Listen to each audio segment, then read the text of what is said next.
Thanks for joining us at xm.com for this Forex Preview video. We'll be exploring China's GDP numbers for Q1 out on Friday. I'm Cristina Marujos. Joining me today is investment analyst Cristina Parthenidu. So, Cristina, on Friday, we expect to see China's economy to have shrunk by a record of 6.5% in the first quarter. How important do you think the data could be, given the fact that markets are already seriously expecting a recession in the coming quarters? Indeed, Christina, it's almost certain that without an effective cure for the virus inside, the global lockdown may drive to a recession despite central banks and governments' massive stimulus packages.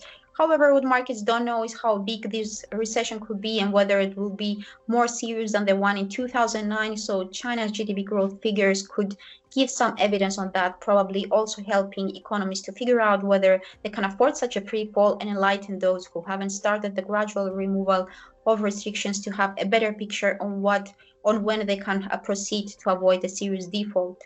And how do you think markets will react? Do you think a negative growth in China could trigger another sell-off in the Australian dollar?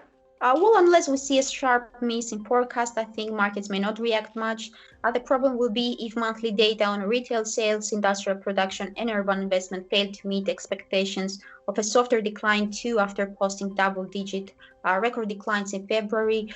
We saw better than expected trade data out of China on Monday, encouraging that the important slowdown in new cases and the gradual removal of restrictions, particularly in Wuhan last month, provided some put into the economy. So if Friday's data suggests that there was some kind of recovery in domestic demand, markets may turn more positive that a more aggressive fall in GDP numbers could be avoided in the coming quarters, and that could consequently allow currencies which are sensitive to Chinese developments, such as the Australian dollar, to recoup more losses. Otherwise, if GDP and monthly numbers disappoint, then I expect a downside move in the Aussie.